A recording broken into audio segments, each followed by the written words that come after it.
তো হ্যালো বন্ধুরা, good morning. আশা করি তোমরা সবাই ভালো আছো, সুস্থ আছো। আর কি করছো অবশ্যই কমেন্টের মাধ্যমে জানাতে থেকো। কেমন লাগছে আমার ব্লগ সেটাও জানাতে থেকো। আর সাবস্ক্রাইব করতে কিন্তু ভুলো না। আর আজকে দেখো আমি চিকেন এনেছি বাজার থেকে। সকালবেলা উঠে রোজকার মতো আমার চান পুজো দেওয়া সব কিছুই হয়ে গেছে। তো চিকেনটাকে আমি এখন ধুয়ে নিচ্ছি।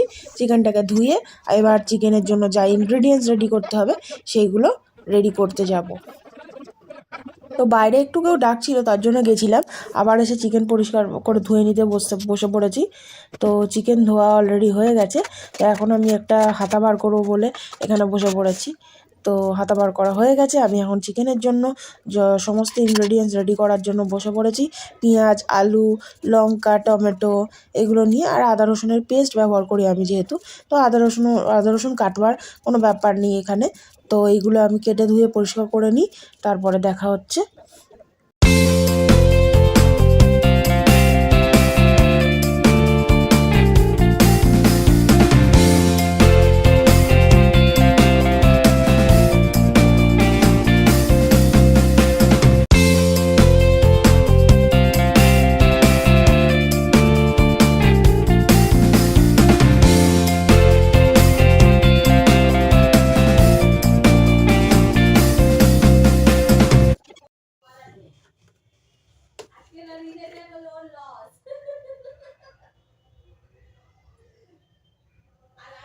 তো সাদা তেল এখানে অ্যাড করছি।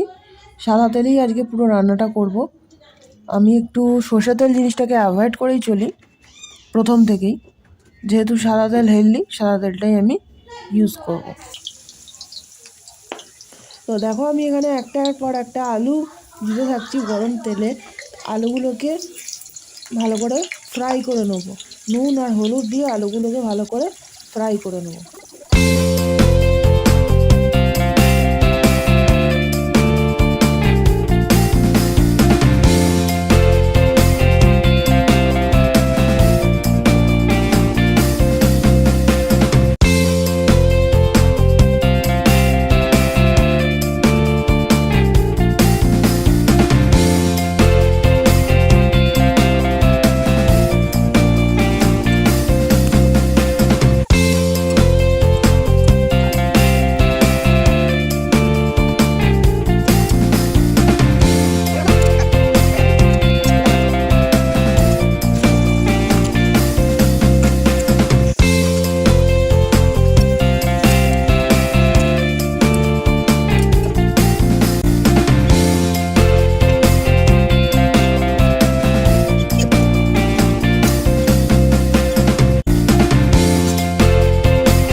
তো দেখো এখন সকালবেলা প্রায় 11টা বাজে। কালকে রাত্রেবেলার একটা রুটি ছিল, তো সেই রুটিটা আমি এখন গরম গরম ডিকার চা দিয়ে খেয়ে নিচ্ছি। এটাই আমার আজকে ব্রেকফাস্ট। কারণ ব্রেকফাস্টের ব্যাপারে অত আমি ঝামেলা রাখি না, আমি যদি একা থাকি। আর এটা যথেষ্ট ভালো লাগছে খেতে। আর যেহেতু শীতকাল, বেশ মানে গরম গরম চায়ের সাথে ভালো লাগছে। হ্যাঁ,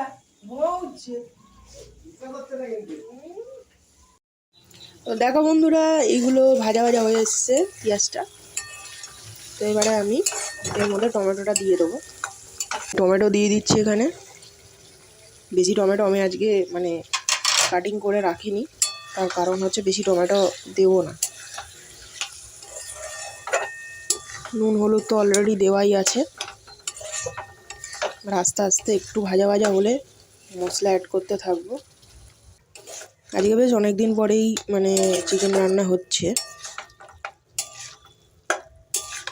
তো দেখি কেমন হয়, অনেকদিন পর আমি রান্না করছি, তাই তোমাদের সঙ্গে শেয়ার করলাম সেটা।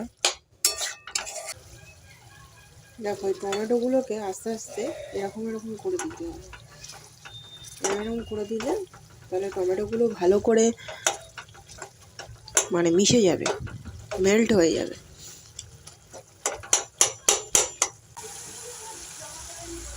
এটা আগের দিনে একটু মানে কাটা ছিল, সেইটা আগে দিই, নাহলে এটা রেখে দিলে নষ্ট হয়ে যাবে।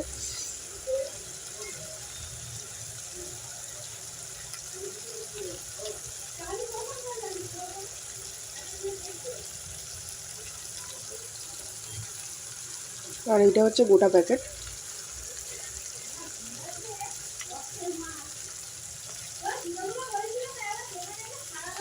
আমি আদা রসুনের পেস্টই ইউজ করি, তার কারণ এখানে মানে বাটনা বাটার কোনো সুবিধা নেই, আর বাটনা বাটতে প্রচুর ঝামেলা হয়।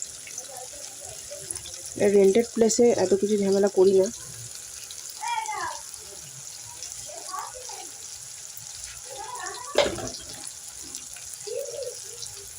তো এবার আদা রসুনটাকে এর সঙ্গে মিক্সড করে নেবো, ভালোভাবে কষাতে হবে। এবার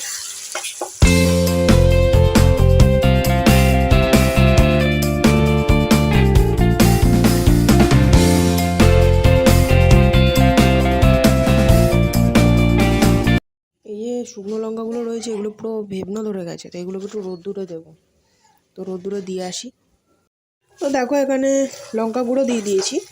লঙ্কা গুঁড়ো দিয়ে অ্যাজ ইউজুয়াল ভালো করে মিক্সড করে নিচ্ছি। মশলাটা কিন্তু এখনও কষানো হয়নি, মশলা আরও কষবে। আর যদি কড়াই লেগে লেগে আসে তাহলে একটু হালকা হালকা করে জল দিতে থাকবো।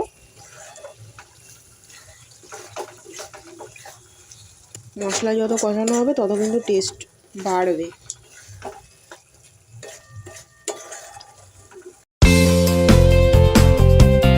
এবার চিকেনগুলোকে অ্যাড করে দিচ্ছি, ভালো করে মিক্স করে দেবো।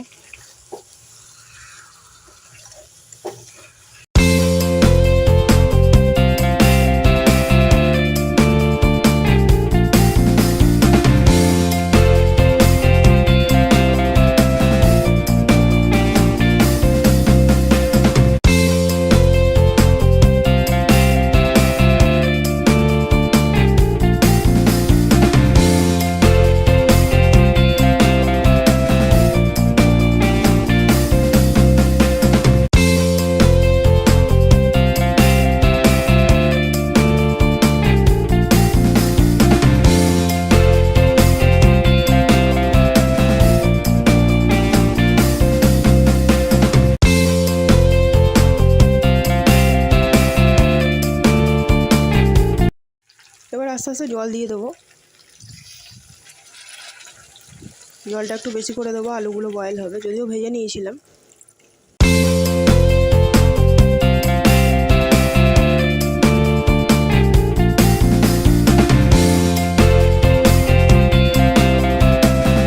জলের কালারটা দেখো ঠিক এরকম হয়েছে। আমার তো দারুণ লাগছে, আমার মনে হচ্ছে কখন হবে, কখন আমি খাবো। তো ঝোলটা একটু ফুটবে, মানে ঝোলটা মরবে, তার জন্য এখন ফোটাচ্ছি। তো ঝোলটা হয়ে গেলেই আমি খাবো, আর খেয়ে দিয়ে তোমাদেরকে অবশ্যই জানাবো যে কীরকম হলো। তো খাওয়া দাওয়ার পর আমি তোমাদেরকে ভয়েস করে জানাচ্ছি যে কীরকম হয়েছে।